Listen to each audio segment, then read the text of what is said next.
Hi, welcome to Sherin's kitchen. இன்றைக்கி நம்ம கிச்சனில் பார்த்தீங்கன்னா தீபாவளி ரெசிபி தான் பண்ண போகிறோம். இதுக்கு முன்னாடி நம்ம கிச்சனில் பார்த்தீங்கன்னா மிக்சரை வந்து போட்டிருக்கோம். ரொம்ப சிம்பிளான முறையில் மிக்சர் எப்படி பண்ணலாம் அப்படிங்கிறத போட்டிருக்கோம். அந்த மிக்சரோட லிங்க் வந்து நான் கீழே கொடுக்குறேன், அதையும் செக் பண்ணி பார்த்துக்கோங்க. உங்களுக்கு அது ரொம்ப ஈஸியாக இருந்துச்சுன்னா செஞ்சு பார்க்குறதுக்கு உங்களுக்கு யூஸ்ஃபுல்லாக இருக்கும் அப்படின்றதுக்காக தான் கீழே லிங்க் கொடுக்குறேன். அதே போல் இன்றைக்கி நம்ம பண்ண போகிற முறுக்கும் அதே போல் ரொம்ப ஈஸியான முறுக்கு தான்.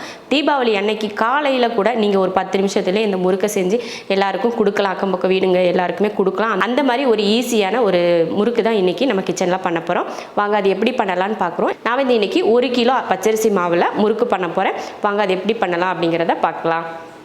1 கிலோ பச்சரிசி மாவு எடுத்து வச்சுருக்கேன். அதுக்கு 1/4 கிலோ பொட்டுக்கடலை எடுத்து வச்சுருக்கேன். நீங்கள் வந்து கிலோ கணக்கில் அளவு எடுக்கலை, ஒரு பாத்திரத்தில் ஒரு பவுலில் போட்டு அளவு எடுக்கிறீங்க அப்படின்னு பார்த்தீங்கன்னா ஒரு பவுல் ஃபுல்லாக ஒரு பாத்திரம், நீங்கள் எந்த பாத்திரம் வேணாலும் எடுத்துக்கலாம், அதில் ஃபுல்லாக மாவு கொட்டிட்டிங்கன்னா அப்புறம் பொட்டுக்கடலை வந்து அந்த பாத்திரத்தில் 1/4 அளவுக்கு பொட்டுக்கடலை இருக்கிற மாதிரி எடுத்துக்கோங்க. நீங்கள் வந்து வெயிட் போடாமல் இந்த மாதிரி பண்ணிங்கன்னா அந்த அளவில் எடுத்துக்கோங்க. இது நான் வெயிட் போட்டதுனால 1 கிலோ மாவும் 1/4 கிலோ பொட்டுக்கடலையும் எடுத்திருக்கேன். நம்ம ஃபஸ்ட்டு பொட்டுக்கடலையை அரைச்சி பவுட்ரு பண்ணி எடுத்துக்கலாம். அதே போல் பச்சரிசி மாவு பார்த்தீங்கன்னா நான் கடையில் வாங்கின பச்சரிசி மாவு தான், எக்ஸ்ட்ரா அதை வறுக்கலாம் கிடையாது. நம்ம இன்ஸ்டண்ட்டாக கடையில் வாங்குவோம் பார்த்தீங்களா, அந்த பச்சரிசி மாவு. நீங்கள் வீட்டிலேயே பச்சரிசி மாவு அரைச்சி வச்சுருந்தீங்கனாலும் சரி, அதில் கூட நீங்கள் பண்ணலாம். இப்போ வாங்க நம்ம பொட்டுக்கடலையை அரைச்சி எடுத்துகிட்டு வந்துடலாம். மிக்ஸி ஜாரில் பாருங்கள், ஈரமே இருக்கக்கூடாது, ஈரம் இல்லாமல் தான் நம்ம சேர்த்துக்கணும்.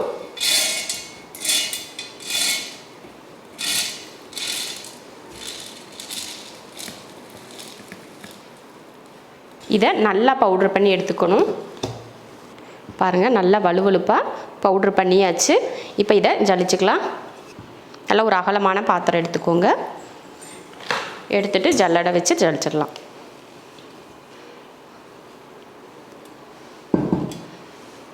பொட்டுக்கடலை அரைச்சி ஜலிச்சிக்கிட்டால் தான் அந்த குருணையெல்லாம் இருக்கும் பார்த்தீங்களா, அதெல்லாம் எடுத்து போட்டுட்டு தான் நம்ம முறுக்குக்கு பிசையணும். அப்போ தான் மாவு வந்து வலுவலுப்பாக இருக்கும். பாருங்கள், ஜலிச்சாச்சு. இப்போ இந்த குருணையாக இருக்கலாம் கீழே போட்டுடலாம். பொட்டுக்கடலை மாவை ஜலிச்சு எடுத்தாச்சு. முதல்லவே அரிசி மாவையும் நான் ஜலிச்சு தான் எடுத்தேன், அதனால் இப்போ அப்படியே சேர்த்துட்றேன். அரிசி மாவும் பொட்டுக்கடலை மாவும் இந்த மாதிரி போட்டு கலந்து எடுத்துக்கோங்க. அரிசி மாவு வந்து நான் முன்னாடியே ஜலிச்சு தான் எடுத்தேன், அதனால நான் ஜலிக்கலை, அப்படியே சேர்த்துட்டேன். பொட்டுக்கடலையை மட்டும் நல்லா பவுட்ரு பண்ணிவிட்டு நல்லா பவுட்ரு பண்ணிடுங்க. அதுக்கப்புறமா ஜலிச்சு எடுத்துக்கோங்க. இப்போ அரிசி மாவையும் பொட்டுக்கடலை மாவும் ஒன்றா கலந்துட்டோம். இப்போ இதில் தேவையானதெல்லாம் சேர்த்துக்கலாம். தேவையான உப்பு போட்டும் கூட நல்லா கலந்துக்கோங்க. உப்பு போட்டெல்லாம் கலந்ததுக்கு அப்புறமா நம்ம தண்ணி ஊற்றி பிசையணும். அப்போ தான் உப்பு எல்லா பக்கமும் பிடிக்கும், இல்லைன்னா ஒரு பக்கமே உப்பு இருந்துடும். அதனால தான் கலந்தாச்சு. 1 ஸ்பூன் அளவுக்கு ஓமம் சேர்த்துக்கிறேன். ஓமம் சேர்த்துக்கோங்க, இல்லைன்னா எள்ளு சேர்த்துக்கோங்க, இல்லைன்னா ஜீரகம் கூட நீங்கள் சேர்த்துக்கலாம், அது உங்கள் விருப்பம். அப்புறம் பெருங்காயத்தூள், ஒரு 1/2 ஸ்பூன் அளவுக்கு பெருங்காயத்தூள் சேர்த்துக்கோங்க. மாவு பிசைறதுக்கு முன்னாடி ஸ்டவ்வை ஆன் பண்ணி வச்சிடலாம், அப்போ தான் எண்ணெய் காயறதுக்கு சரியாக இருக்கும். இப்போ ஒரு பெரிய அகலமான ஒரு கடாயில் எண்ணெய் ஊற்றிருக்கேன். இப்போ ஸ்டவ்வும் ஆன் பண்ணியாச்சு. எண்ணெய் காஞ்சிட்டு இருக்கட்டும், மாவு பிசைஞ்சிடலாம். எல்லாமே போட்டுட்டு நல்லா கலந்து விட்டுக்கோங்க. கலந்து விட்டதுக்கு அப்புறமா தண்ணி ஊற்றி பிசைஞ்சிக்கலாம். இப்போ இதில் கொஞ்சம் எண்ணெயும் ஊற்றிக்கலாம். எண்ணெயை காய வச்சு லைட்டாக வெதுவெதுப்பாக சூடாயிருச்சு. அந்த வெதுவெதுப்பாக சூடான எண்ணெயை இதில் எடுத்து ஊற்றிக்கலாம். ஒரு 2 குழிக்கரண்டி அளவுக்கு ஊற்றிக்கோங்க. பிசைஞ்சிரும். நீங்கள் எண்ணெய்க்கு பதில் பட்டர் கூட இதில் சேர்த்துக்கலாம். அதே போல் மிளகாத்தூள் சேர்க்கணுன்னாலும் சேர்த்துக்கலாம் காரத்துக்கு. நான் வந்து இதில் காரம் எதுவுமே சேர்த்துக்கல, வெறும் முறுக்கு தான் பண்ண போகிறேன். இப்போ இதில் தண்ணி ஊற்றி பிசைஞ்சிக்கலாம். கொஞ்சம் கொஞ்சமாக தண்ணி ஊற்றிக்கோங்க.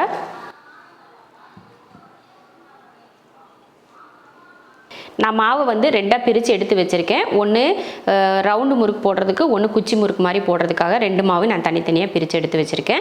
மாவோட பக்குவம் பார்த்திங்கன்னா, நம்ம மாவு பிசைஞ்சோம்னா இந்த மாதிரி நம்ம கை வச்சு அமுத்துனா நல்லா அமுந்தி இருக்கணும். இப்படி உருண்டை பிடிச்சி பார்த்திங்கன்னா நல்லா வலுவலுப்பாக உருண்டை பிடிக்கணும். அந்த மாதிரி பிசைஞ்சு எடுத்துக்கோங்க. நீங்கள் முறுக்கு புளியறதுக்கு ஸ்டார் அச்சு எடுத்துக்கலாம், இல்லைன்னா இந்த மாதிரி இருக்குது பார்த்திங்களா, இந்த மாதிரி 3 ஓட்டை இருக்கிற அச்சு எடுத்துக்கலாம். ஸ்டார்லேயே இது போல் 3 அச்சு இருக்குது பார்த்திங்களா, அது கூட எடுத்துக்கலாம். இல்லைன்னா தனியாக ஒரே ஒரு ஸ்டார் இருக்கு பாருங்கள், இது கூட எடுத்துக்கலாம். உங்கள் விருப்பத்தை பொறுத்து சின்ன முறுக்கு பெரிய முறுக்கு இந்த மாதிரி எது வேணாலும் நீங்கள் சேர்த்துக்கலாம். நான் வந்து இந்த குச்சி முறுக்கு செய்ய போகிறேன் பார்த்திங்களா, நம்ம சின்ன சின்ன குச்சியாக இருக்கும் பாருங்க, அந்த முறுக்குக்கு நான் 3 கண்ணில் தான் பண்ண போகிறேன். இப்போ ஃபஸ்ட்டு அதை போட்டு எடுத்துடலாம். அதுக்கப்புறமா நம்ம ரவுண்டு முறுக்கு போட்டுக்கலாம். தண்ணி இல்லாமல் பார்த்துக்கோங்க. தண்ணி இருந்துச்சுன்னா லைட்டாக தொடச்சிக்கோங்க. தொடச்சிட்டு அதுக்கப்புறம் அதுக்குள்ளே எண்ணெய் தடவிக்கோங்க. எண்ணெய் தடவிட்டிங்கன்னா தான் ஒட்டாமல் போகும். எண்ணெய் தடவியாச்சு. நம்ம கையில் ஒரு உருண்டை எடுத்துக்கலாம்.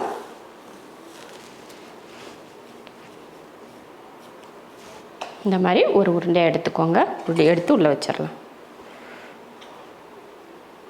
இப்போ புழிஞ்சு எடுத்துக்கலாம். நல்லா டைட்டாக மூடிட்டேன். பார்த்து பக்குவமாக மூடி வச்சுக்கோங்க. இதுக்கு முன்னாடியே நான் ஒரு டைம் புழிஞ்சு பார்த்துட்டேன், அந்த முறுக்கு வந்து சரியாக பக்குவமாக வருதான்னு. இப்போ மறுபடியும் நான் புழிஞ்சு காட்டேன்.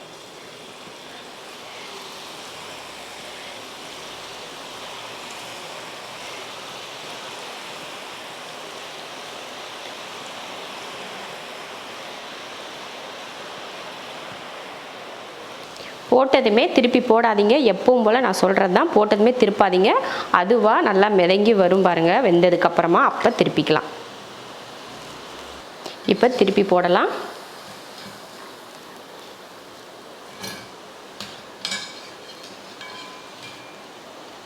நல்லா அந்த எண்ணெயெல்லாம் கொதிக்குது, அடங்குது பார்த்தீங்களா? அப்போ தான் நல்லா முறுக்கு வெந்திருக்கும். அது வரைக்கும் வேகட்டும்.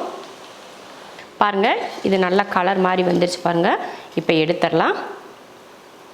மீதி இதே போல் நம்ம பாதி மாவு எடுத்து வச்சோம் பார்த்திங்களா, அந்த பாதி மாவில் இது போல் தான் போட்டு எடுக்க போகிறோம். அதெல்லாம் போட்டு எடுத்துட்டு நம்ம ரவுண்டு முறுக்கு போட்டுக்கலாம். இப்போ வந்து குச்சி முறுக்கு போட்டு எடுத்துட்டோம்.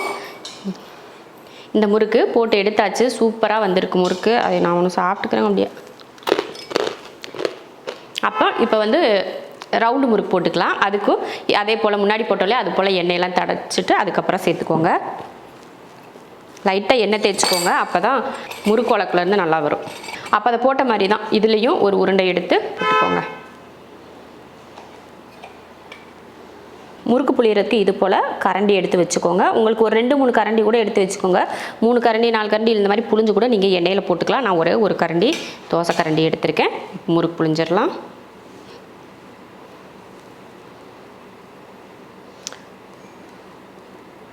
எடுத்துட்டு லைட்டாக ப்ரெஸ் பண்ணி விட்டுக்கோங்க. அப்போ தான் அது வந்து பிரிஞ்சு வராது.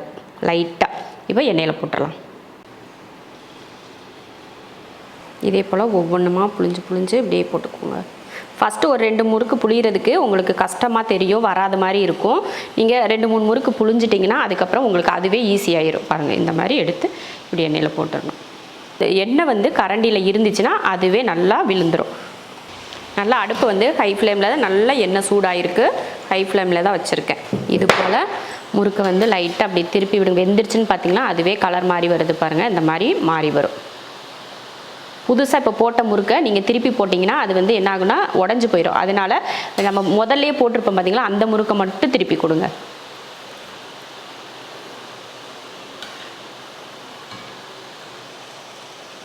நல்லா வெந்துருச்சு. நம்ம ஃபஸ்ட்டு போட்டது நல்லா வெந்துருச்சு பாருங்கள். எடுத்துடலாம்.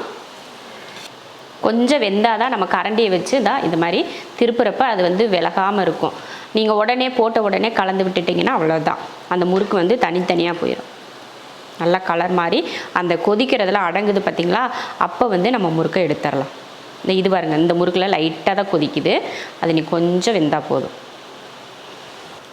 இது போல் எல்லா முறுக்கையும் திருப்பி போட்டு வேக வச்சு எடுத்துடலாம். அவ்வளோதான், எடுத்துருவோம். பாருங்கள், எல்லாமே ஒரே மாதிரி கலர் மாதிரி வந்துருச்சு பாருங்கள். எடுத்துடலாம்.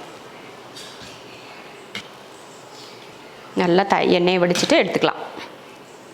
இது போல் மீதி இருக்க எல்லா முறுக்கையும் பொரிச்சு எடுத்துருவோம். சூப்பராக எவ்வளோ சாஃப்டாக நல்லா மொறுமொறுப்பாக இருக்கும் முறுக்கு. அப்புறம் இந்த முறுக்கு பாருங்கள், நம்ம இந்த மாதிரி சூப்பராக மொறுமொறுப்பாக இருக்குது பாருங்கள். ரொம்ப சாஃப்டாக இருக்கும் இந்த மாதிரி முறுக்கு வந்து. அதே போல் மொறுமொறுப்பாகவும் இருக்கும், ரொம்ப ஹார்டாகவும் இருக்காமல் நல்லா சூப்பராக இருக்கும் முறுக்கு. இந்த அளவுக்கு முறுக்கு வந்திருக்கு. 2 பாருங்கள் எவ்வளோ வந்திருக்குன்னு. 1 கிலோ மாவு, கிட்டத்தட்ட 1.25 கிலோ மாவு இது 2. ஏன்னா பொட்டுக்கல்லையும் 1/4 கிலோவா, மாவு வந்து 1 கிலோ, 2 சேர்த்தாலே 1.25 கிலோ வந்துடுது. இந்த இவ்வளோ முறுக்கு செஞ்சுருக்கோம். தாராளமாக நம்ம வீட்டில் வச்சு சாப்பிட்டாலும் 1 மாதத்துக்கு மேலே சாப்பிட்லாம். நம்ம அக்கம் பக்கம் கொடுக்குறதுக்கு இந்த அளவுக்கு சரியாக இருக்கும்.